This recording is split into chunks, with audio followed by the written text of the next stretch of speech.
Bismillahirrahmanirrahim. Assalamualaikum warahmatullahi wabarakatuh. Yang saya hormati Bapak Profesor Dr. Mamduh M. Hanafi MBA selaku dosen pembimbing tesis. Yang saya hormati Bapak Ibu dosen penguji tesis yang hadir pada hari ini. Perkenalkan, nama saya Harentama Fardani, biasa dipanggil Dani. Mohon izin untuk mempresentasikan penelitian tesis saya dengan judul Analisis Maturitas Manajemen Risiko pada PT Premisima.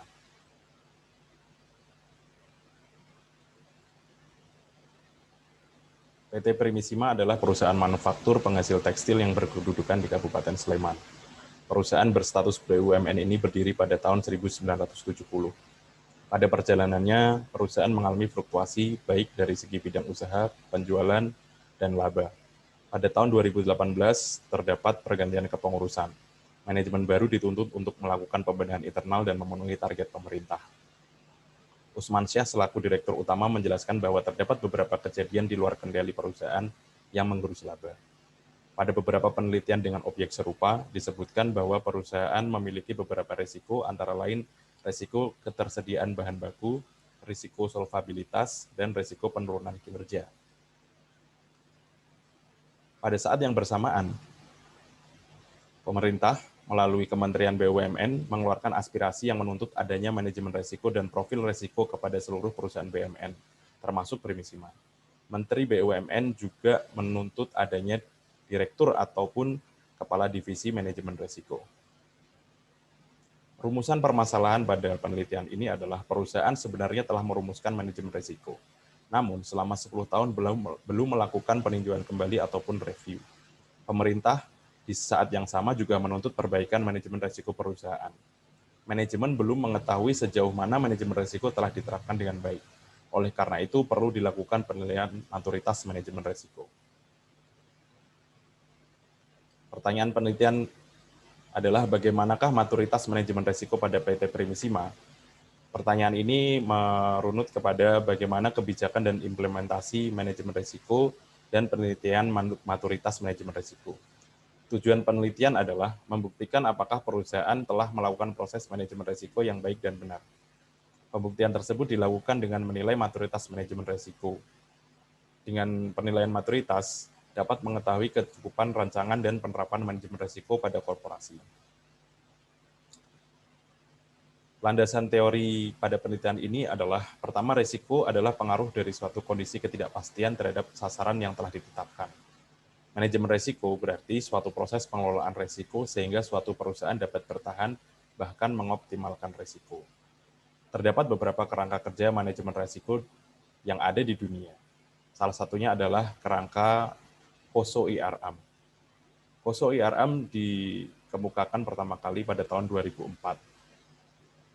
Kerangka kerja tersebut terdiri dari 8 dimensi yang berfokus pada integrasi seluruh bisnis unit dalam rangka menghadapi risiko-risiko bisnis yang mungkin ada.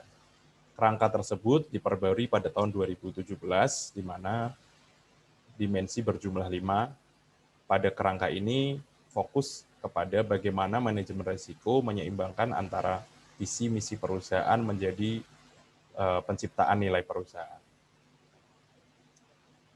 Pengertian maturitas manajemen risiko adalah sarana atau alat yang dapat digunakan untuk mengidentifikasi area yang perlu dikembangkan serta mengukur pelaksanaan manajemen risiko.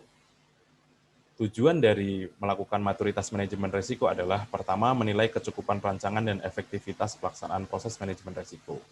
Yang kedua adalah mengetahui tingkat kematangan manajemen risiko perusahaan. Untuk melakukan proses ini, dilakukan model asesmen sederhana. Salah satunya dari di antara beberapa cara menilai maturitas manajemen risiko. Model asesmen sederhana dicetuskan oleh Nordal pada tahun 2020 yang digunakan oleh the Institute of Internal Auditor atau IIA. Model asesmen ini terdiri dari 5 dimensi, 5 sasaran, dan 50 kriteria. Model asesmen ini nantinya akan berujung kepada proses scoring dan diagram sarang laba-laba.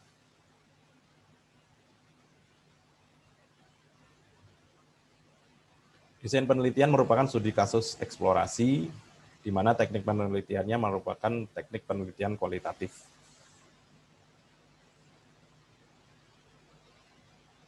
Teknik pengumpulan data terdiri dari 3. Yang pertama adalah individual depth interview, di mana informan merupakan Ketua Komite Manajemen Risiko Perusahaan. Beliau dipilih karena merupakan kompeten di bidangnya. Yang kedua adalah teknik pengumpulan data dokumen arsip, nantinya akan diambil berupa data-data yang sifatnya tertulis, yang diterbitkan oleh perusahaan, serta terakhir adalah studi pustaka.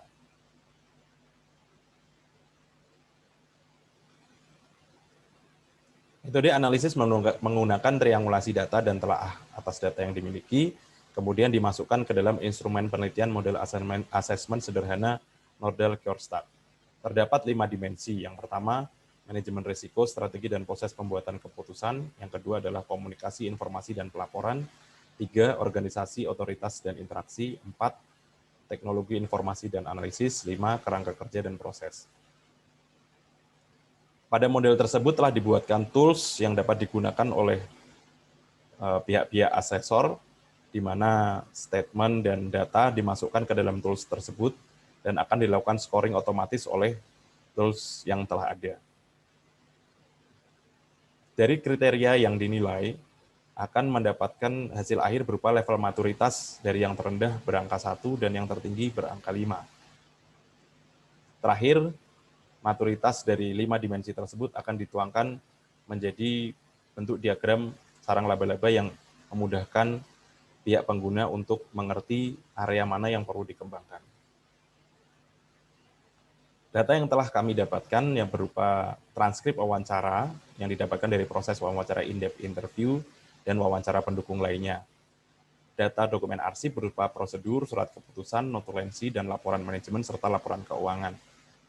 Yang ketiga adalah studi pustaka yang mana saya gunakan sebagai best practice dari penelitian dan suplemen praktis dari beragam sumber sebagai acuan untuk memberikan saran atau usulan.